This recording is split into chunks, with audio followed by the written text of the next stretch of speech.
అండి చెట్టుకాయలు ఇచ్చాను,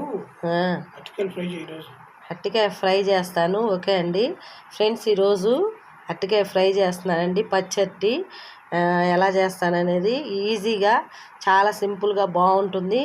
చూడండి ఫ్రెండ్స్. ఇప్పుడు అరటికాయని పీల్ తీసాను, చక్కగా ఉప్పు నీటిలో వేస్తున్నానండి. ఉప్పు నీటిలో వేస్తే ఇవి నల్లబడకుండా ఉంటాయి ఫ్రెండ్స్. మీ ఇష్టం అండి, చిన్న ముక్కలైనా కట్ చేసుకోవచ్చు, ఇలా పొడవుగా అయినా కట్ చేయొచ్చు. నేనైతే పొడవుగానే కట్ చేస్తున్నాను, కొంచెం మరీ పొట్టిగా కాకుండా మీడియంగా ఫ్రై చేసుకుందాంలే అని. చాలా బాగుంటుందండి. వీటితోటి పులుసు కూడా పెడతారు, చేపల ఫిష్ పులుసు లాగా. అలాగా చేద్దాం అనుకుంటే చింతపండు నేను కొంచెం అవాయిడ్ చేస్తున్నాను, ఎందుకంటే నాకు కొంచెం సైనస్ ఉంది ఫ్రెండ్స్.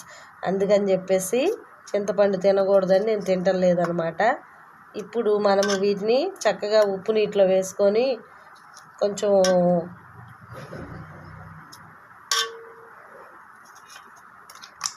కొద్దిసేపు ఉంటే ఇలా నల్లబడతాయి ఫ్రెండ్స్. అందుకని ఉప్పు నీటిలో వేసుకోవాలి.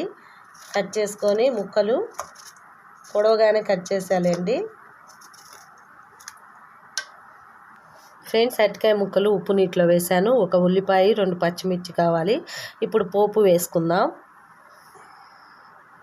ఫ్రెండ్స్. ఆయిల్లో ఉల్లిపాయలు, పచ్చిమిర్చి, పోపు దినుసులు వేసాను. బాగా వేగాక అరటికాయ ముక్కలు వేసి వేయించుదాం ఫ్రెండ్స్. ఉప్పు, పసుపు వేసాను, బాగా వేగాలి. గోల్డెన్ బ్రౌన్ వచ్చాక కారంని యాడ్ చేస్తా ఫ్రెండ్స్. కొంచెం కలర్ చేంజ్ అయింది కదా, ఇప్పుడు కారంని యాడ్ చేద్దాం ఫ్రెండ్స్. చూసారా, ఎంతో టేస్టీగా యమ్మీగా ఉండే అరటికాయ ఫ్రై రెడీ అయిందండి. ఒకసారి ట్రై చేయండి, ఇలాగా మీకు కూడా నచ్చుతుంది.